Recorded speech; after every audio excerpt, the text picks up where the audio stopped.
Y tenemos ya para comenzar nuestro programa algunas noticias, algunas novedades en las noticias, en la cuestión legal, en las actividades de la Asamblea Nacional. Hemos leído con satisfacción que el día de ayer la Asamblea Nacional aprobó finalmente una ley que autoriza a los gobiernos autónomos descentralizados, a los municipios, a los organismos provinciales, a retener, a conservar el IVA, los dineros del IVA, que normalmente el proceso hasta aquí es de que se entrega el IVA al Estado, al gobierno central, para que después el gobierno central, quién sabe cuándo, los devuelva a las entidades autónomas. Sobre este tema tenemos nosotros ya en línea al asambleísta abogado Henry Cucalón, que como representante del Partido Social Cristiano es uno de los que estuvieron auspiciando, uno de los asambleístas que estuvieron auspiciando este proyecto de ley que ya finalmente fue aprobado ayer por la Asamblea Nacional. Buenos días, Henry, ¿cómo estás? Muy buenos días, estimado doctor, colegas, saludos a todos los distinguidos oyentes de Radio Tropicana. Cuéntanos, Henry, ¿cómo fue ayer este proceso? ¿Qué nomás significa desde un punto de vista económico, financiero para las entidades autónomas y para el gobierno central este proyecto de ley que ha sido aprobado ayer por la Asamblea Nacional? Lo de ayer es un hito legislativo e histórico. Se le pone fin a un atraco institucionalizado. El hecho que el gobierno retenga arbitrariamente fondos que no le pertenecen, que son de los gobiernos locales, de las universidades, que son sus legítimos dueños, y que en un proceder de carácter centralista, lamentablemente lo retenía el gobierno de fondos que no le pertenecen, devolvía tarde, mal y nunca. En la práctica era lo que se denomina un muñequeo con plata ajena, perjudicando al pueblo, perjudicando la realización de obras y servicios de los GATS, de los gobiernos locales y de las universidades. Es que ahora en adelante esos fondos que son propios, que son parte de los presupuestos de cada entidad, que no son ninguna dádiva de los gobiernos de turno, los municipios, por poner un ejemplo, pasan a ser agentes de retención finales, no tienen que transferir nada. Obviamente tendrán que hacer declaraciones informativas al Servicio de Rentas Internas para un debido control. Así que creo que es un paso importante en un concepto de descentralización profunda y autonomía dentro de la diversidad. Bien, Fernando tiene una pregunta para ti, Henry. Asambleísta Cucalón, buenos días. ¿Qué puede decir al respecto? Bueno, al menos se cita el ejemplo en su momento, cuando se hicieron las demandas. La asambleísta Gabriela Larriategui de Suma había indicado que no estaba de acuerdo en cierta manera porque la modificación de una ley de este tipo debió pasar como reforma al Código Tributario y no solo por ley. ¿Cree que esto concuerda con este tema y de que debió haber sido de esta manera esta reforma?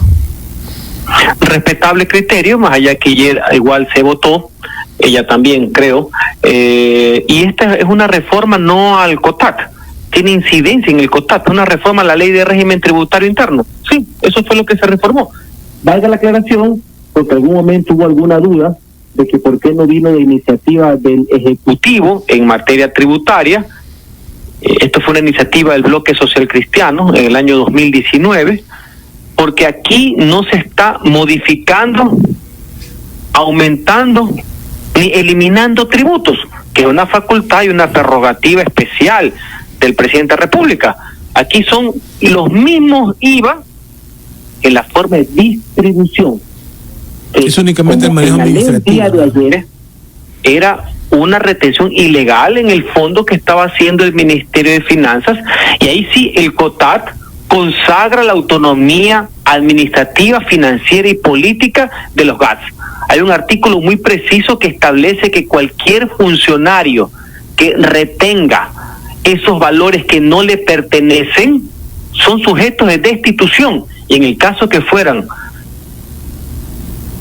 funcionarios de control político del Congreso Nacional, inclusive sujetos a fiscalización y juicio político. Así que las normas siempre estuvieron claras y, como he sido enfático, creo que es un paso importante hacia la descentralización efectiva.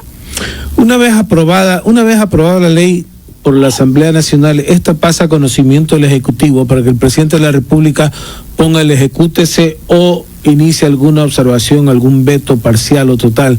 ¿Qué saben ustedes en este momento sobre la posibilidad de actuación del Ejecutivo? ¿Saben ustedes si el Ejecutivo va a poner el ejecútese o va a hacer alguna observación al proyecto de ley?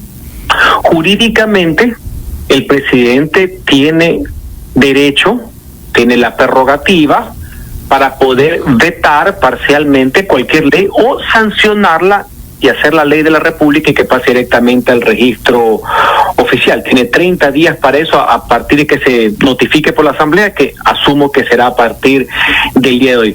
Yo no tengo conocimiento cuál es la intención del actual Ejecutivo, pero sí tengo algo bastante claro.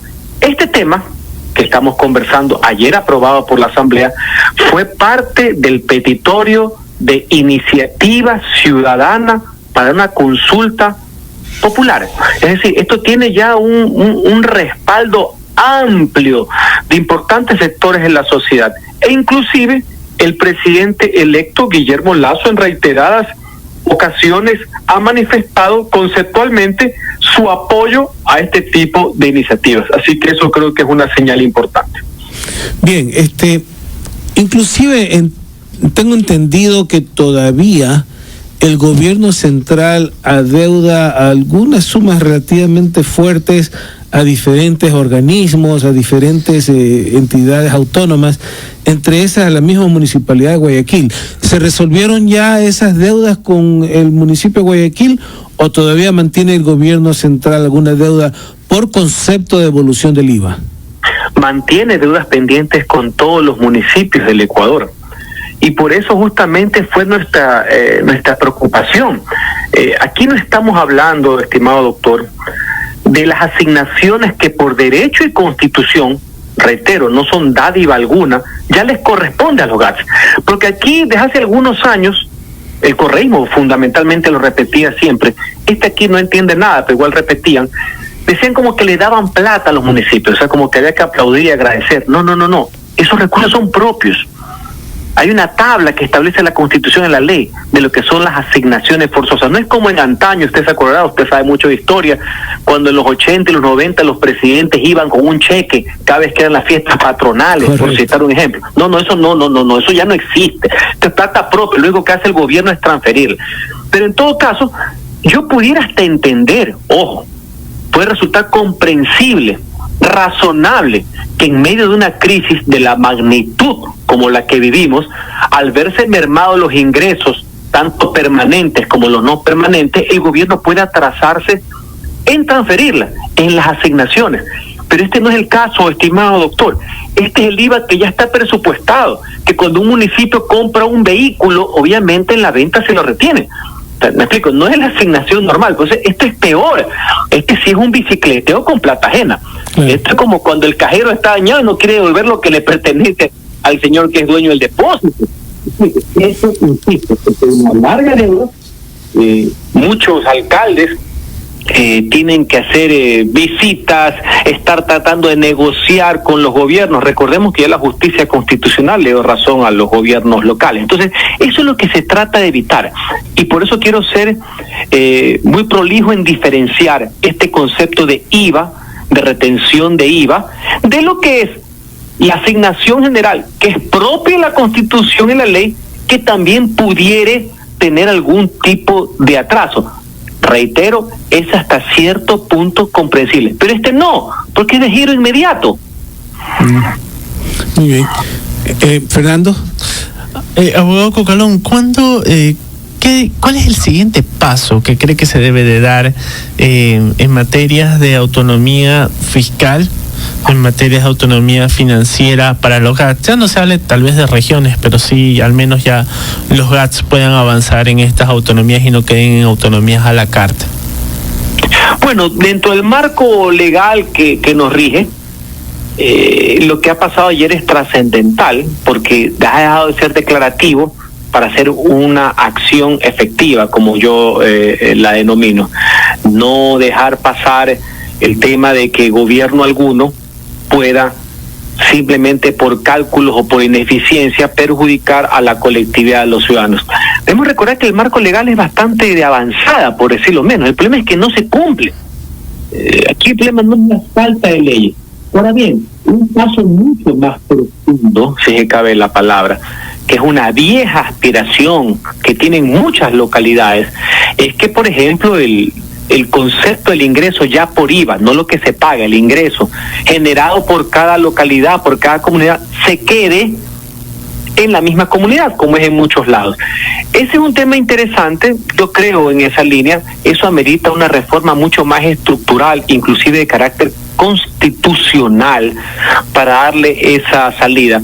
Un ejemplo puede ser que un impuesto tipo el impuesto a renta sea de carácter nacional y que los IVA dependan, por ejemplo, de cada provincia.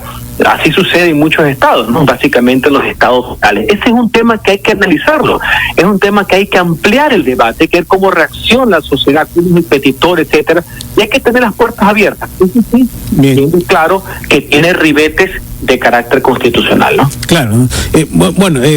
Como comparación, ¿no? En Estados Unidos el impuesto a las transacciones mercantiles, el sales tax, como se llama allá, no se llama como IVA, lo fija cada estado. Y cada estado tiene su propia hasta tarifa, ¿no? Que correcto. De un lado a otro. Bueno, Henry, hay estados, los del norte, el estado de Nueva York, el estado de Illinois, son más caros, son de los más caros, del sur. Exactamente. California también es el más caro de todos.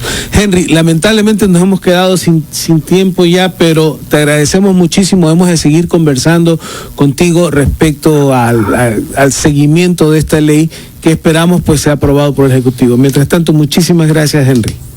A ustedes, gracias como siempre, un fuerte abrazo.